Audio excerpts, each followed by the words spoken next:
Salut à tous, j'espère que vous allez bien. Donc, je reviens encore vers vous pour vous parler des choses de cette réalité du visible. Alors, comme je le dis constamment dans mes vidéos, que mon monde dit qu'il n'y a rien de nouveau, ce qui a été, c'est ce qui est, c'est ce qui sera. Il est encore que le physique est le reflet du non visible. Et l'on parle tantôt d'une manière, tantôt d'une autre, et l'on y prend point garde. Alors, si tu ne prenais pas garde autrefois, dès à présent, commence à prendre garde par rapport à ce que tu peux voir, par rapport à ce que tu peux entendre, et analyse bien la situation, retiens ce qui est bon et partage-le avec tes enfants, afin qu'ils puissent sortir de l'ignorance. Alors, là, nous allons parler du dénombrement, oui, du dénombrement, du recensement.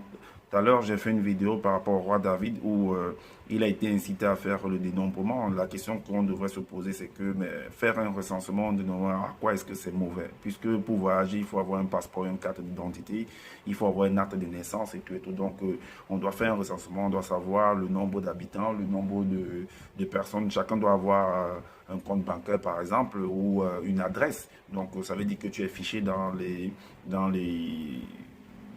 services de l'État. Donc, tu es connu d'une manière ou d'une autre, sauf pour ceux qui ne veulent pas le faire. Mais derrière, ce qui se cache derrière, en fait, le dénommement de David, que, en fait, vous avez vu, en fait, ou si vous regardez la dernière vidéo, vous allez voir que derrière, ça sont des accords entre certains peuples qui vont vouloir venir tester, en fait, leurs bombes, leurs vaccins, comme c'est le cas avec actuellement, pour pouvoir éradiquer une certaine population, comme ça se passait dans le lac Nyos au Cameroun. Vous pouvez aller voir lac Nyos dans Google, vous allez voir ce qui s'est produit là-bas. Donc, David n'a pas fait ce qu'il ne savait pas. C'est ce que ses pères avaient déjà produit dans les temps d'autrefois. Alors, on voit par rapport également dans le livre de la Genèse par rapport à Adam.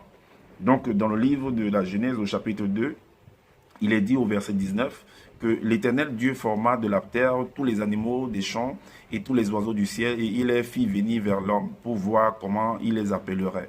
Et enfin que tout être vivant porta le nom que lui donnerait l'homme. Alors la question qu'on doit se poser, c'est que mais est-ce que quand une personne ou un animal vient au monde, est-ce qu'il n'a pas un nom pour que c'est l'homme, Adam, qui vienne donner des noms maintenant?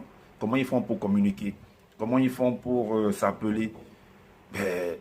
Il faut se poser des questions. Mais qu'est-ce qui se cache derrière? À la suite, il est dit, au verset 20, « Et l'homme donna des noms à tout le bétail, aux oiseaux du ciel et à tous les animaux des champs, mais pour l'homme, il ne trouva point d'aide semblable à lui. » Mais qu'est-ce que ça a à voir de ne pas trouver d'aide semblable par rapport à donner les noms aux animaux? Donc, il faut se poser vraiment des bonnes questions pour comprendre ce qui se cache derrière.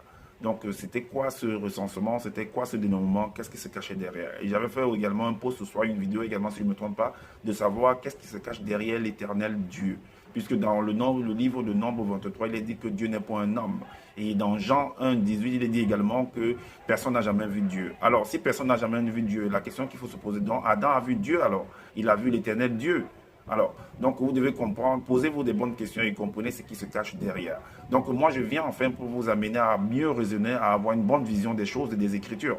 Car il y a beaucoup de secrets là-dedans et c'est pourquoi je partage avec vous afin que vous puissiez sortir de l'ignorance. Alors, dites-moi en commentaire ce que vous en pensez.